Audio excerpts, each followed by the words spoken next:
Hi, hello, namaskar. Welcome back to my Mamaske YouTube channel. আজি মই আপোনালোকৰ লগত আলোচনা কৰিব ওলাইছো আপোনালোকৰ most demanded topic. All Assam district wise ABUB এৰ কাটঅফ কিমান যাব পাৰে মেল আৰু ফিমেলৰ ক্ষেত্ৰত যেহেতু পোষ্টসমূহ ডিস্ট্ৰিক্ট ওয়াইজ ভাগ কৰা হৈছে এই কাটঅফসমূহ বেলেগ বেলেগ হোৱাৰ সম্ভাৱনা আছে যদিও কাটঅফসমূহ বেলেগ বেলেগ এবি এৰ তুলনাত ইউবি এৰ কাটঅফ অলপ হ'লেও বেছি হোৱাৰ সম্ভাৱনা আছে কিয়নো এবিৰ কোনো ধৰণৰ এক্সট্ৰা একাডেমিক মাৰ্ক নাই কিন্তু ইউবিৰ ক্ষেত্ৰত এক্সট্ৰা একাডেমিক মাৰ্ক আছে যদি আপোনাৰ একাডেমিক 45 ৰ পৰা 59.99% পায় তেন্তে আপুনি 2 মাৰ্কস পাব সক্ষম হ'ব যদি 60 ৰ পৰা 74.99%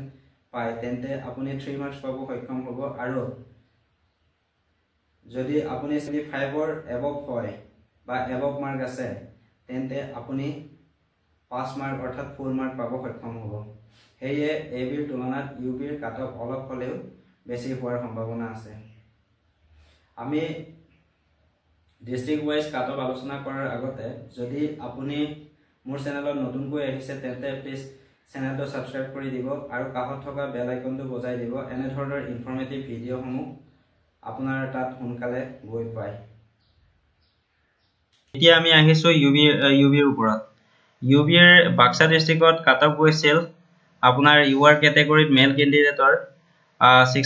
65.0 এক্সপেক্টেড কাটঅফ যাব পাৰে 70.03 পৰা 71 আৰু ফিমেলৰ ক্ষেত্ৰত কাটঅফ যাব পাৰে 63 পৰা 64 লৈকে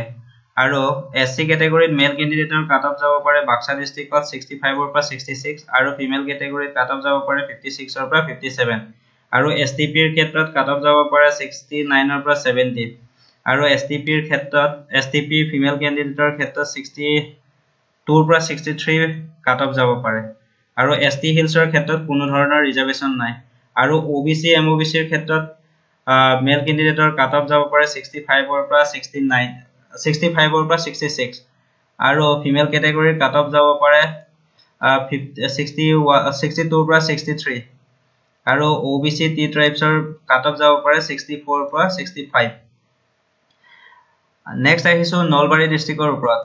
নলবাৰী ডিস্ট্ৰিক্টত ইউআৰ ক্যাটাগৰীত এক্সপেক্টেড মেল ক্যান্ডিডেটৰ কাটঅফ যাব পাৰে 71 ৰ পৰা 70 ৰ পৰা 71 আৰু ফিমেল ক্যাটাগৰীৰ কাটঅফ যাব পাৰে 63 ৰ পৰা 64 আৰু এসসি ক্যাটাগৰীত মেল ক্যান্ডিডেটৰ কাটঅফ যাব পাৰে 69 ৰ পৰা 70 আৰু ফিমেল ক্যাটাগৰীত কাটঅফ যাব পাৰে 58 ৰ পৰা 59 আৰু এসটিপি ক্যাটাগৰীত কাটঅফ যাব পাৰে 67 ৰ পৰা 68 আৰু মেল ক্যান্ডিডেটত আৰু ফিমেল ক্যান্ডিডেটৰ কাটঅফ যাব পাৰে 62 ৰ পৰা 63 আৰু এসটি হিলছৰ কোনো ধৰণৰ ৰিজাৰ্ভেশন নাই নলবাৰী ডিস্ট্ৰিক্টত আৰু ওবিসি ৰ ক্ষেত্ৰত কাটঅফ যাব পাৰে 68 ৰ পৰা 69 আৰু ফিমেলৰ কোনো ধৰণৰ ৰিজাৰ্ভেশন নাই আৰু ওবিসি টি ট্ৰাইবৰো কোনো ধৰণৰ ৰিজাৰ্ভেশন নাই আৰু নেক্সট আহিছো গোৱালপাৰা ডিস্ট্ৰিক্টত ইউআৰ ক্যাটাগৰীৰ মেল ক্যান্ডিডেটৰ এক্সপেক্টেড কাটঅফ যাব পাৰে 68 ৰ পৰা 69 আৰু ফিমেল ক্যাটাগৰীৰ কাটঅফ যাব পাৰে 65 ৰ পৰা 66 আৰু এসসি ক্যাটাগৰীৰ কাটঅফ যাব পাৰে মেল ক্যান্ডিডেটৰ 66 ৰ পৰা 67 আৰু ফিমেল ক্যাটাগৰীৰ কাটঅফ যাব পাৰে 61 ৰ পৰা 62 আৰু এসটিপি ক্যাটাগৰীৰ মেল ক্যান্ডিডেটৰ কাটঅফ যাব পাৰে 67 ৰ পৰা 68 আৰু ফিমেল ক্যাটাগৰীৰ কাটঅফ যাব পাৰে 63 ৰ পৰা 64 আৰু এসটি হিলছৰ কোনো ধৰণৰ ৰিজাৰ্ভেশন মেল ক্যান্ডিডেটৰ নাই আৰু ফিমেল ক্যান্ডিডেটৰ 62 যাব পাৰে আৰু ওবিসি এমওবিসি ৰ ক্ষেত্ৰত কাটঅফ যাব পাৰে মেল ক্যান্ডিডেটৰ 65 ৰ পৰা 66 আৰু ফিমেল ক্যাটাগৰীৰ কাটঅফ যাব পাৰে 57 ৰ পৰা 57 ৰ পৰা 58 আৰু ওবিসি টি ট্ৰাইবছৰ ক্ষেত্ৰত 51 ৰ পৰা 52 যাব পাৰে আৰু ভিডিপি ৰ ক্ষেত্ৰত 62 যাব পাৰে আৰু নেক্সট আহিছো বঙাইগাঁও ডিস্ট্ৰিক্টৰ ওপৰত বঙাইগাঁও ডিস্ট্ৰিক্টত ইউআৰ ক্যাটাগৰীৰ মেল ক্যান্ডিডেটৰ এক্সপেক্টেড কাটঅফ যাব পাৰে 69 ৰ পৰা 70 আৰু ফিমেল ক্যাটাগৰীৰ কাটঅফ যাব পাৰে 65 ৰ পৰা 66 আৰু এসসি ক্যাটাগৰীৰ কাটঅফ যাব পাৰে 68 ৰ পৰা 69 আৰু ফিমেল ক্যাটাগৰীৰ কাটঅফ যাব পাৰে 62 ৰ পৰা 63 আৰু এসটিপি ৰ ক্ষেত্ৰত কাটঅফ যাব পাৰে 64 ৰ পৰা 65 মেল ক্যান্ডিডেটৰ ক্ষেত্ৰত ফিমেল ক্যান্ডিডেটৰ ক্ষেত্ৰত কাট অফ যাব পাৰে 58 ৰ পৰা 59 আৰু এসটি হিলছৰ কোনো ধৰণৰ ৰিজাৰ্ভেশন নাই আৰু ওবিসি এমওবিসিৰ ক্ষেত্ৰত 64 পৰা 65 কাট অফ যাব পাৰে আৰু ফিমেল ক্যান্ডিডেটৰ কাট অফ যাব পাৰে 62 পৰা 63 আৰু ওবিসি টি ট্ৰাইবছৰ ক্ষেত্ৰত 60 পৰা 61 কাট অফ যাব পাৰে বঙাইগাঁও ডিস্ট্ৰিক্টত নেক্সট আহিছো মৰিগাঁও ডিস্ট্ৰিক্টৰ ওপৰত মৰিগাঁও ডিস্ট্ৰিক্টৰ ইউআৰ ক্যাটেগৰীত মেল ক্যান্ডিডেটৰ maximum cut off যাব পাৰে 70 পৰা 71 আৰু ফিমেল ক্যাটেগৰীৰ cut off যাব পাৰে 66 ৰ পৰা 67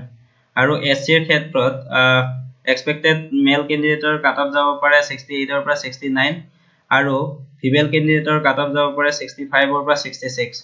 আৰু এসটিপি ৰ ক্ষেত্ৰত মেল ক্যান্ডিডেটৰ cut off যাব পাৰে 68 ৰ পৰা 69 আৰু ফিমেল ক্যান্ডিডেটৰ cut off যাব পাৰে 64 ৰ পৰা 65 আৰু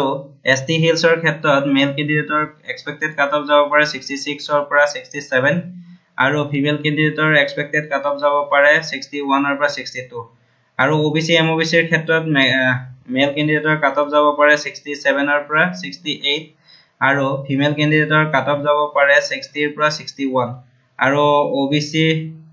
টি ট্ৰাইবছৰ ক্ষেত্ৰত মেল ক্যান্ডিডেটৰ কাট অফ যাব পাৰে 64 পৰা 65 আৰু ভিডিপিৰ কাট অফ যাব পাৰে 65